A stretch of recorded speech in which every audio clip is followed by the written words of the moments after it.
احسن صحه واحسن حال. معاكم كريستينا من قناه دبري وفري مع كوكي. تعالوا نعمل ان شاء الله صوص الفراوله. سهل خالص، بسيط، مكوناته بسيطه خالص. بتزيني بقى تورت، حلويات، لو هتعملي عصاير، كوكتيلات، اي حاجه عايزه تدخليها فيها بتحطيها عليه.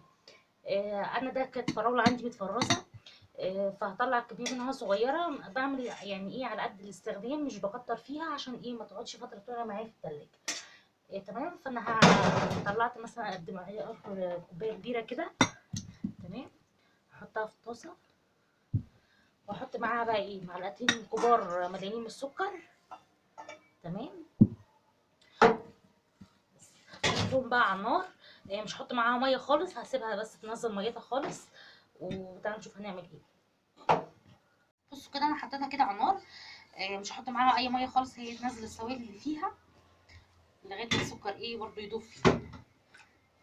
انا اقلب فيها فتره طويله بس.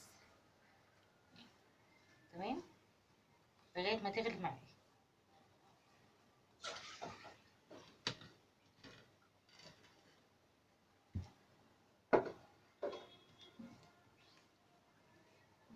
لو انت عندك فريش برضو حطي، يعني هتبقى حلوه برضو، بس انا المتوفر عندي دلوقتي اللي هي ايه، مفرزاها يعني. وبتسكريها على حسب ما انت عايزه يعني. فانا حطيت بس معلقتين عليها من السكر، وانت بقى ايه لو هتعملي كميات كبيره، مع ان يعني يستحسن ان انت ايه، تعملي على قد، يعني على قد ما انت هتزوقي حاجه تحطيه، عشان ما تزيدش وتقعد معاكي فتره طويله في التلاجة يعني. بصوا ابتدت تنزل الميه بتاعتها اهي.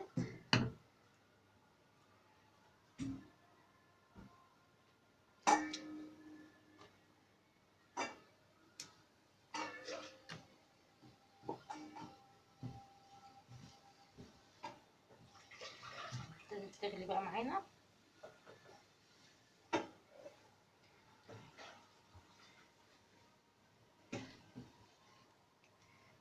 كده السكر ده هنحط بقى معاها ايه، معلقتين كبار مليانين من جيلي بتاع الفراوله. تمام. هيديني برضو طعم حلو معاها، من غير بقى محتاج ان انا احط اي حاجه تانية. يطلع معاكي 10/10. بص حتى الجيلي لون معايا، ده اللون حلو قوي.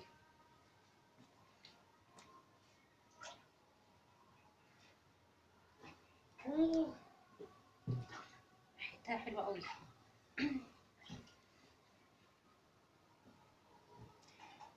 دي انا استخدمها ان شاء الله معاكم. عايزه اعمل نوع حلويات كده ان شاء الله يعجبكم. مش عارفه اذا كان فيديو الفراوله هينزل الاول ولا فيديو الحلويات، بس ايه انا هعمل بيها نوع حلويات حلوه قوي ان شاء الله هتعجبكم. زي ما بقولك مش هكتر فيها، عشان انا ايه مش عايزاها تقعد معايا فتره طويله في التلاجة. وقت ما احب اعمل هطلع واعمل بنفس الطريقه دي. ابتدت تتقل حتى هي تحت ايدي.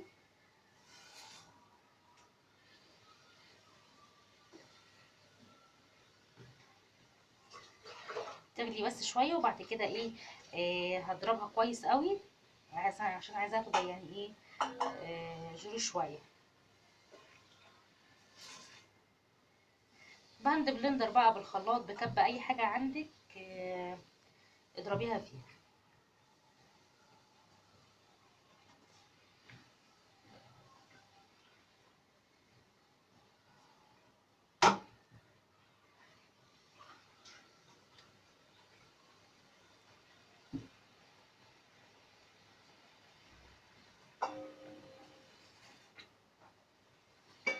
بس عايزه اقول لكم كل ما بتتقل بتاخد يعني غلوه كتير، بتتقل قوي.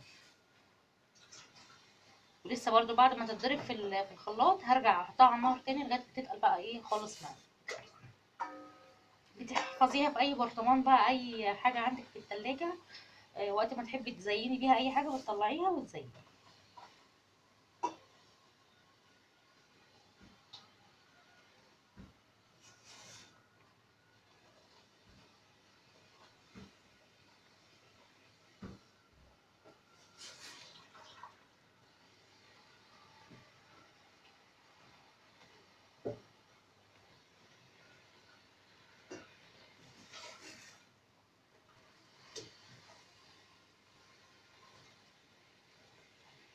بس انا بقى عايزاها ايه تشرب الصوص دوت، لاني انا عايزاها ايه تبقى تقيله شويه. فانا هقلب فيها شويه كتار عقبال ما إيه الميه بتاعتها تنشف شويه.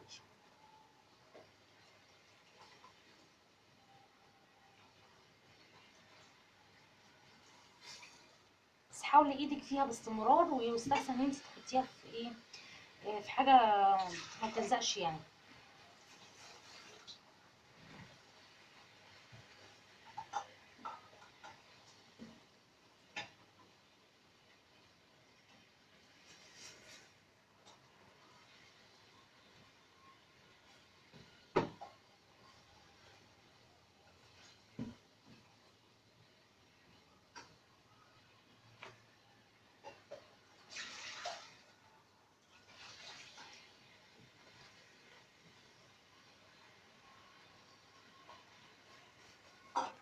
كده تمام بقى. هطفي عليها واخليها تبرد شويه، واضربها في الخلاط وارجع لكم تاني نشوف هنعمل فيها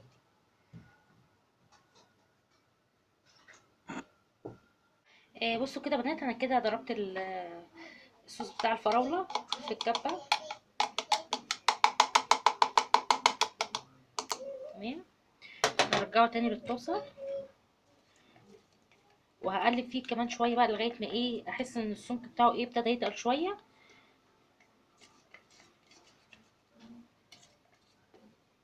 وبعد كده ايه اسيبه يبرد واحفظه بقى في برطمان في التلاجة، وقت ما احب استخدمه استخدمه.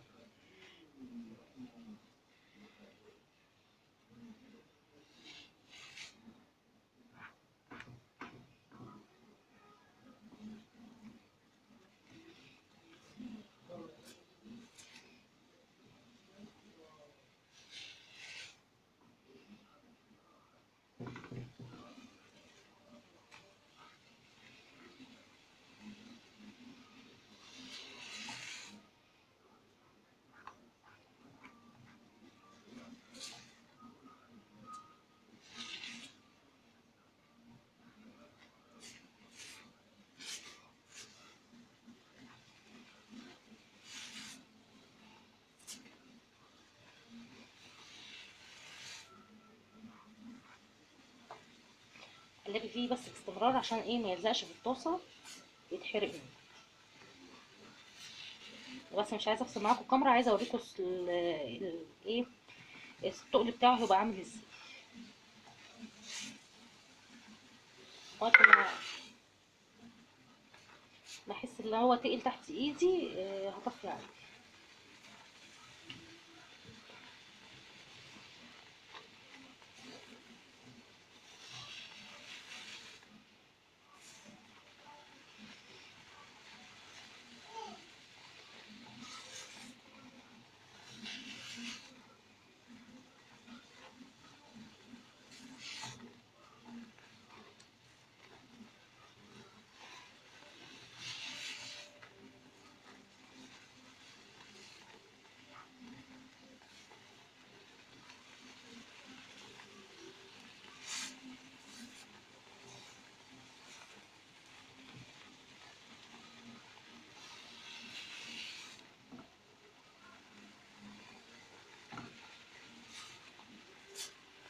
مش عايزه اقول لكم بقى ريحه الجيلي حلوه قوي فيه، جربوها ان شاء الله هتعجبكم. كده تمام. انا بقى اطفي عليها وايه بصوا بقى التقل اللي انا عايزاه. بصوا يعني بينزل بالعافيه. تمام. هغرفه بقى في بوله واوريكم. بصوا كده بقى انا كده ايه هنزله في البوله. بصوا التقل بتاعه.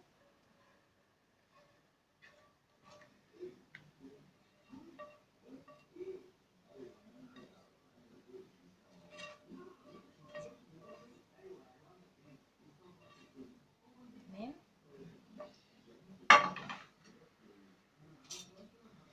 لو بقى كده شويه اهي بصوا التقل بتاعه.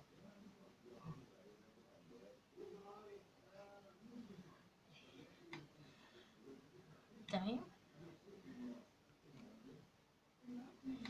يا رب الفكره بتاعتي النهارده تكون عجبتكم بقى وتقدروا تجربوها.